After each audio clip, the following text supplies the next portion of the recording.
This is the story of a man named Stanley.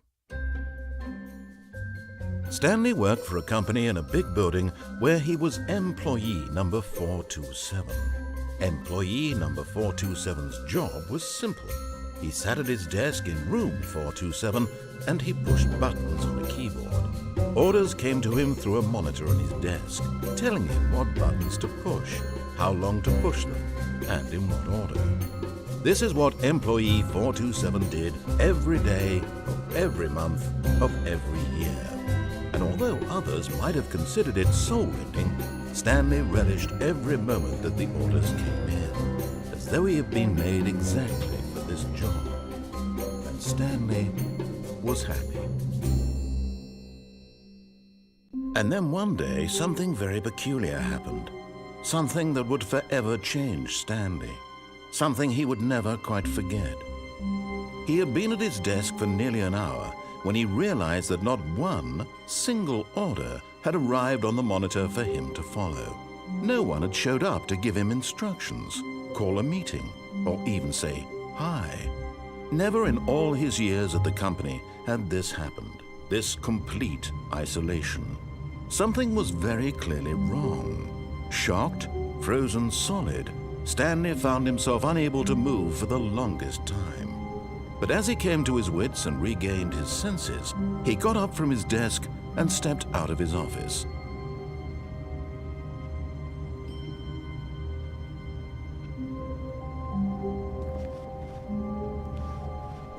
All of his co-workers were gone. What could it mean?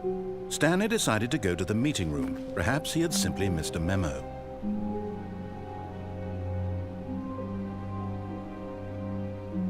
No matter how hard Stanley looked, he couldn't find a trace of his co-workers.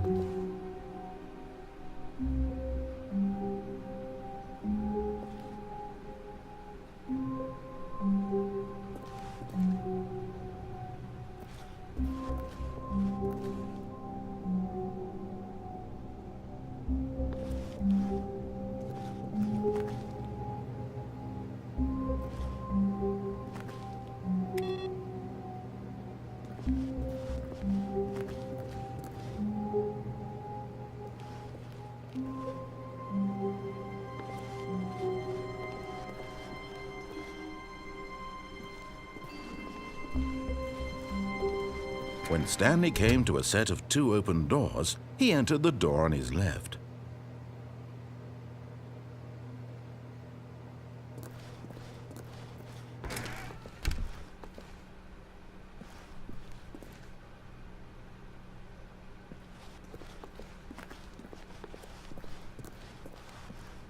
Yet there was not a single person here either. Feeling a wave of disbelief, Stanley decided to go up to his boss's office, hoping he might find an answer there.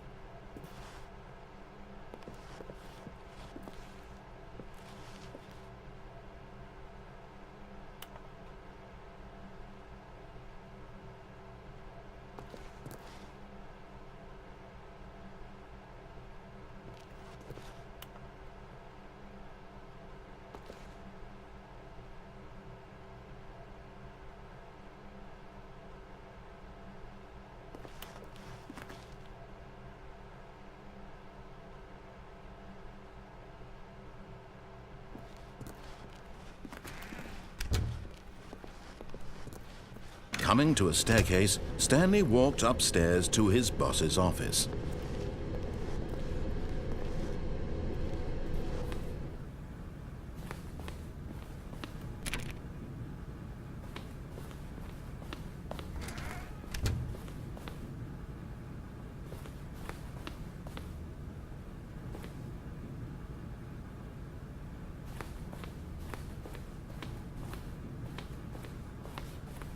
Stepping into his manager's office, Stanley was once again stunned to discover not an indication of any human life.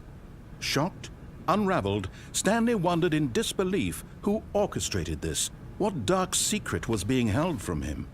What he could not have known was that the keypad behind the boss's desk guarded the terrible truth that his boss had been keeping from him. And so the boss had assigned it an extra secret PIN number, 2845. But of course, Stanley couldn't possibly have known this.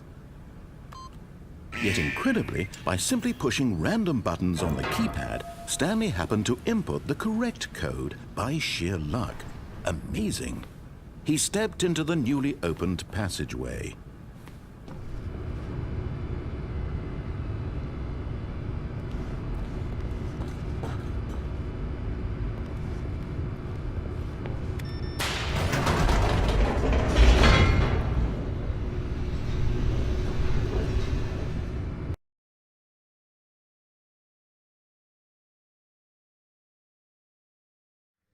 Descending deeper into the building, Stanley realized he felt a bit peculiar. It was a stirring of emotion in his chest, as though he felt more free to think for himself, to question the nature of his job. Why did he feel this now, when for years it had never occurred to him? This question would not go unanswered for long.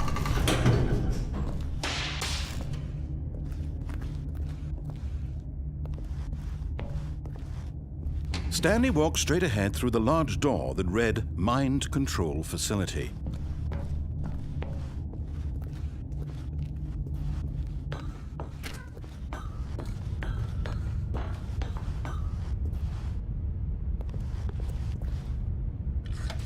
The lights rose on an enormous room packed with television screens. What horrible secret did this place hold? Stanley thought to himself. Did he have the strength to find out?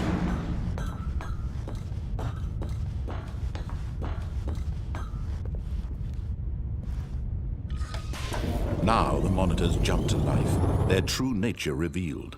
Each bore the number of an employee in the building, Stanley's co-workers. The lives of so many individuals reduced to images on a screen, and Stanley, one of them, eternally monitored in this place where freedom meant nothing.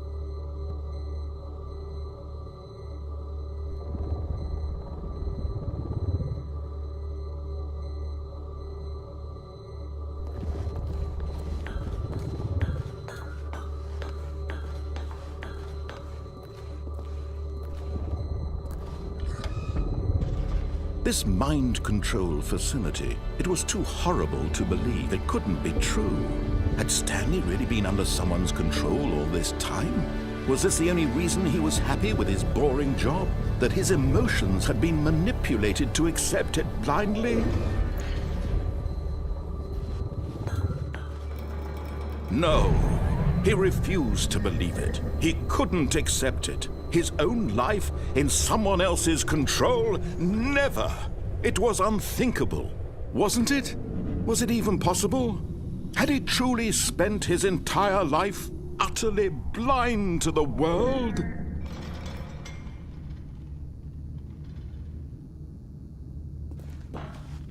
But here was the proof, the heart of the operation. Controls labeled with emotions, happy or sad or content. Walking, eating, working, all of it monitored and commanded from this very place. And as the cold reality of his past began to sink in, Stanley decided that this machinery would never again exert its terrible power over another human life. For he would dismantle the controls once and for all.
And when at last he found the source of the room's power, he knew it was his duty, his obligation, to put an end to this horrible place and to everything it stood for.